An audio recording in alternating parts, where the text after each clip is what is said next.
हुआ। ये अहंकार ही जीव को मुंह में डालने वाला है। वह 3 प्रकार का है, सात्विक, राजस और तामस। अहंकार पंच तन मात्रा इंद्रिय और मन का कारण है, इसलिए वह जड़ चेतन उपायात्मक है। तामस अहंकार से पंच तन मात्राएं और उनसे 5 भूतों की उत्पत्ति हुई, तथा राजस अहंकार से इंद्रियां और सात्विक अहंकार से इंद्रियों के अधिष्ठाता 11 देवता प्रकट हुए। ये सभी पदार्थ मेरी प्रेरणा से एकत्र होकर परस्पर मिल गए और इन्होंने यह ब्रह्मांड रूप अखंड उत्पन्न कर अंड जल में स्थित हो गया। तब मैं नारायण रूप से इसमें विराजमान हो गया। मेरी नाभि से विश्व कमल की उत्पत्ति हुई, उसी पर ब्रह्मा जी का आविर्भाव हुआ।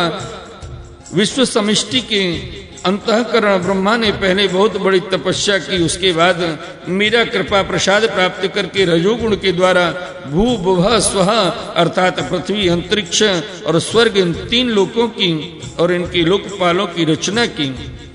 देवताओं के निवास के लिए स्वर्लोक, भूत प्रेतादि के लिए भूवर लोक, अंतरिक्ष और मनुष्य आदि के लिए भूरलोक, पृथ्वी लोक का निश्चय किया गया। इन तीनों लोकों में ऊपर महर्लोक, तपलोक आदि सिद्धों के निवास स्थान हुए। सृष्टि कार्य में समर्थ ब्रह्मा जी ने असुर और नागों के लिए पृथ्वी के नीचे अतल, वितल, सुतल आदि 7 पाताल बनाए। इन्हीं तीनों लोकों में त्रिगुणात्मक कर्मों के अनुसार विविध गतियां प्राप्त होती हैं। योग, तपस्या और संन्यास के द्वारा महर्लोक, जनलोक, तपलोक, सत्यलोक रूप उत्तम गति प्राप्त होती है तथा भक्ति योग से मेरा परम धाम प्राप्त होता है। यह सारा जगत कर्म और उनके संस्कारों से युक्त है। मैं ही काल रूप से कर्मों के अनुसार उनके फल का विधान करता हूँ। इस गुण प्रभाव में पड़कर जीव कभी डूब जाता है और कभी ऊपर आ जाता है। कभी उसकी अधोगति होती है और कभी उसे पुण्य गति, उच्च गति प्राप्त होती है। जगत में छोटे बड़े, मोटे पतले जितने भी पदार्थ बनते हैं, सब प्रकृति और पुरुष दोनों के संयोग से ही सिद्ध होते हैं। जिसके आदि और अंत में जो है वही बीच में भी है और वही सत्य है। विकार तो केवल व्यवहार के लिए की हुई कल्पना मात्र है। जैसी कंगन, कुंडल आदि सोने के विकार और घड़े, सकोरे आदि मिट्टी के विकार पहले सोना या मिट्टी ही थे, बाद में भी सोना या मिट्टी ही रहेंगे, अतः बीच में भी वे सोना या मिट्टी ही हैं। पूर्ववर्ती कारण महत्त्व आदि भी जिस परम कारण को उपादान बनाकर अपर अहंकार आदि कार्य वर्ग की सृष्टि करते हैं, वही उनकी अपेक्षा भी परम सत्य है। तात्पर्य यह है कि जब जो जिस किसी भी कार्य के आदि और अंत में विद्यमान रहता है वही सत्य है। इस प्रपंच का उपादान कारण प्रकृति है, परमात्मा अधिष्ठान है और इसको प्रकट करने वाला काल है। व्यवहार काल की यह त्रिविधता वस्तुतः ब्रह्म स्वरूप है और मैं वही शुद्ध ब्रह्म हूं। जब तक परमात्मा की ईक्षण शक्ति अपना काम करती है, जब तक उसकी पालन प्रवृत्ति बनी रहती है, तब तक जीवों के कर्म भोग के लिए कारण कार्य रूप से अथवा पिता पुत्रादि के रूप से यह सृष्टि चक्र निरंतर चलता रहता है। यह विराट ही विविध लोकों की सृष्टि, स्थिति और संहार की लीला भूमि है। जब मैं काल रूप से इसमें व्याप्त होता हूँ, प्रलय का संकल्प करता हूँ, तब वह भुवनों के 7 विनाश रूप विभाग के योग्य हो जाता है। उसके लीन होने की प्रक्रिया यह है कि प्राणियों के शरीर अन्न में अन्न, बीज में बीज, भूमि में और भूमि गंध तन्मात्र में लीन हो जाती है। गंध जल में, जल अपने गुण रस में, रस तेज में और तेज रूप में लीन हो जाता है। रूप वायु में, वायु स्पर्श में, स्पर्श आकाश में तथा आकाश शब्द तन्मात्राएं लीन हो जाता है। इंद्रियां अपने कारण देवताओं में और अंततः राजस अहंकार में समा जाती हैं। हे सौम्य, राजस अहंकार अपने नियंता सात्विक अहंकार रूप मन में शब्द तन्मात्रा पंचभूतों के कारण तामस अहंकार में और सारे जगत को मोहित करने में समर्थ त्रिविध अहंकार महत्त्व में लीन हो जाता है। ज्ञान शक्ति और क्रिया शक्ति प्रधान महतत्व अपने कारण गुणों में लीन हो जाता है। गुण अव्यक्त प्रकृति में और प्रकृति अपने प्रेरक अविनाशी काल में लीन हो जाती है। काल माया में जीव में और जीव मुझ अजन्मा आत्मा में लीन हो जाता है। आत्मा किसी में लीन नहीं होता, वह उपाधि रहित अपने स्वरूप में ही स्थित रहता है। वह जगत की सृष्टि और लय का अधिष्ठान एवं अवधि है। उद्धव जी, जो इस प्रकार विवेक दृष्टि से देखता है उसके चित्त में यह प्रपंच का भ्रम हो ही नहीं सकता। यदि कदाचित उसकी स्फूर्ति हो भी जाए तो वह अधिक काल तक हृदय में ठहर कैसे सकता है? क्या सूर्योदय होने पर भी आकाश में अंधकार ठहर सकता है?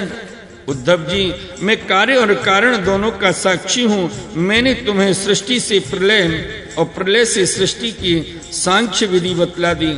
इससे संदेह की गांठ कट जाती है और पुरुष अपने स्वरूप में स्थित हो जाता है। बोलिए श्रीमद् भागवत महापुराण की जय। आइए भक्त वृंदो, श्रीमद् भागवत महापुराण के एकादश स्कंद में 25वां अध्याय तीनों गुणों की वृत्तियों का निरूपण श्रवण करते हैं। भगवान श्री कृष्ण कहते हैं, पुरुष प्रवर उद्धव जी, प्रत्येक व्यक्ति में अलग अलग गुणों का प्रकाश होता है। उनके कारण प्राणियों के स्वभाव में भी भेद हो जाता है। अब मैं बतलाता हूँ कि किस गुण से कैसा कैसा स्वभाव बनता है। तुम सावधानी से सुनो। सत्व गुण की वृत्तियां हैं शम, मन संयम, दम, इंद्रिय निग्रह, तितिक्षा, सहिष्णुता, विवेक, तप, सत्य, दया, स्मृति, संतोष, त्याग, विषयों के प्रति अनिच्छा, श्रद्धा, लज्जा, पाप करने में स्वाभाविक संकोच, आत्म रति, दान, विनय और सरलता आदि। रजोगुण की वृत्तियां हैं इच्छा, प्रयत्न, घमंड, तृष्णा, असंतोष, ऐंठ या अकड़, देवताओं से धन आदि की याचना, भेद बुद्धि, विषय भोग, युद्ध आदि के लिए मद जनित उत्साह, अपनी यश में प्रेम, हास्य, पराक्रम, हठपूर्वक उद्योग करना आदि। तमोगुण की प्रवृत्तियां हैं क्रोध, अहिष्णुता, लोभ, मिथ्या भाषण, हिंसा, याचना, पाखंड, श्रम, कलह, शोक, मोह, विषाद, दीनता, निद्रा, आशा, भय और अकर्मण्यता आदि। इस प्रकार क्रम से सत्वगुण, रजोगुण और तमोगुण की अधिकांश वृत्तियों का पृथक पृथक वर्णन किया गया। अब उनके मेले से होने वाली वृत्तियों का वर्णन सुनो। उद्धव जी, मैं हूं और यह मेरा है, इस प्रकार की बुद्धि में तीनों गुणों का मिश्रण है। जिन मन शब्दादि विषय, इंद्रिय और प्राणों के कारण पूर्वोक्त वृत्तियों का उदय होता है, वे सबके सब सात्विक, राज और तामस हैं। जब मनुष्य धर्म, अर्थ और काम में संलग्न रहता है तब उसे सत्व गुण से श्रद्धा, रजोगुण से रति और तमोगुण से धन की प्राप्ति होती है। यह भी गुणों का मिश्रण ही है। जिस समय मनुष्य सकाम कर्म, गृहस्थाश्रम और स्वधर्माचरण में अधिक प्रीति रखता है उस समय भी उसमें तीनों गुणों का मेल ही समझना चाहिए। मानसिक शांति और जितेंद्रियता आदि गुणों से सत्वगुणी पुरुष की कामना आदि से रजोगुणी पुरुष की और क्रोध, हिंसा आदि से तमोगुणी पुरुष की पहचान करे। पुरुष हो चाहे स्त्री, जब वह निष्काम होकर अपने नित्य नैमित्तिक कर्मों द्वारा मेरी आराधना करे तब उसे सत्वगुणी जानना चाहिए।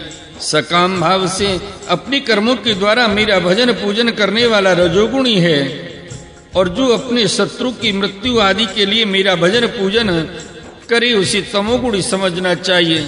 सत्व, रज और तम इन तीनों गुणों का कारण जीव का चित्त है, उनसे मेरा कोई संबंध नहीं है।